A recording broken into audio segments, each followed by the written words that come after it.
First time ఇద్దరం ఎమ్మెల్యేలుగా 1978లో అసెంబ్లీలో ప్రవేశించాం.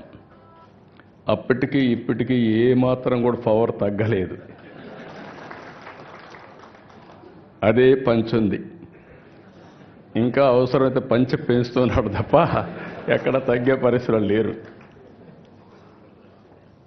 ఆ రోజుట్లో మేము అసెంబ్లీకి వస్తే నేను ఆ తర్వాత 1980లో మంత్రి అయ్యాను.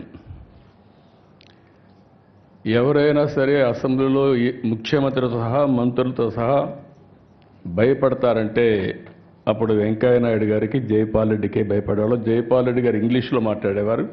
వెంకయ్యనాయుడు అచ్చ తెలుగులో అప్పటికి ఇప్పటికీ అదే పందాలో మాట్లాడుతున్నాడు.